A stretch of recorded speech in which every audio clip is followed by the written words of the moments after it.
नमस्ते, मैं शिवम। आप देख रहे हैं न्यूज लेट भारत। शुभांकर मिश्रा के हालिया पॉडकास्ट के बाद उठा विवाद अब तक आप सभी लोगों तक तो पहुंच ही गया होगा। कुछ लोग कह रहे हैं कि शुभांकर मिश्रा जानबूझकर ऐसे सवाल पूछते हैं जिससे विवाद खड़ा हो और व्यूज बढ़े। वहीं कुछ का मानना है कि पॉडकास्ट में बैठे मेहमान ही अपनी बड़बोली जुबान से ऐसी बातें कह देते हैं जो बाद में तूल पकड़ लेती है। प्रेमानंद जी महाराज, जिन्हें बच्चे से लेकर बड़े तक हर कोई उनके ज्ञान, सहज जीवन दर्शन और मधुर वचनों के लिए मानता है, लेकिन जगत गुरु रामभद्राचार्य ने पॉडकास्ट में कहा, प्रेमानंद महाराज न तो विद्वान हैं और न ही चमत्कारी, वे केवल एक बालक के समान हैं। अगर उनमें शक्ति है तो सामने आकर संस्कृत का एक अक्षर बोलकर या श्लोक का अर्थ समझाकर दिखाएं।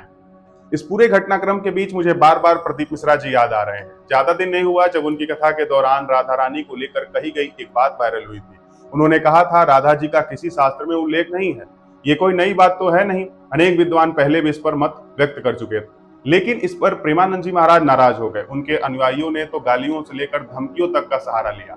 कहा गया कि माफी मांगनी होगी, वृंदावन में प्रवेश नहीं मिलेगा। और फिर प्रदीप मिश्रा जी वृंदावन आए, किशोर जी के मंदिर में नाक रगड़ी, क्षमा मांगी और चुपचाप लौट गए। ये चाहते तो विवाद बढ़ा सकते थे, अपने लाखों शिष्यों भक्तों को भड़का सकते थे, लेकिन उन्होंने ऐसा नहीं किया। यही तो सच्चा संतुलन और संतत्व है, अहंकार छोड़कर बड़ों का सम्मान करना। ठीक ऐसा ही संतुलन हम और भी नए कथावाचकों में भी देख रहे हैं। पिछले दिनों देवकीनंदन ठाकुर जी से भी ऐसा ही सवाल किया गया जैसा शुभांकर ने रामभद्राचार्य जी से किया। देवकीनंदन जी ने मुस्कुराते हुए बात टाल दी, बिना विवाद, बिना कटुता के। कितना सहज, कितना सुंदर प्रतीकात्मक उत्तर है ये।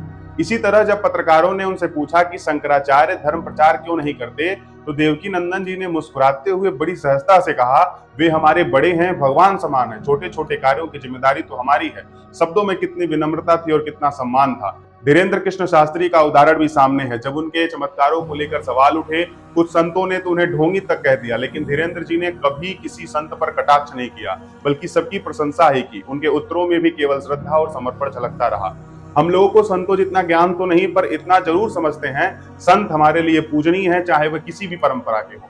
लेकिन जब संत एक दूसरे पर आरोप लगाते हैं, नीचा दिखाने की कोशिश करते हैं, तब सबका मन आहत होता है, भक्ति और श्रद्धा डगमगा जाती है। सवाल यही है कि केवल विद्या और चमत्कार है या फिर विनम्रता और बड़ों के प्रति सम्मान। आप देख रहे थे न्यूज लेट भारत। आपको ये वीडियो कैसा लगा कमेंट बॉक्स में जरूर बताएं। धन्यवाद, नमस्कार।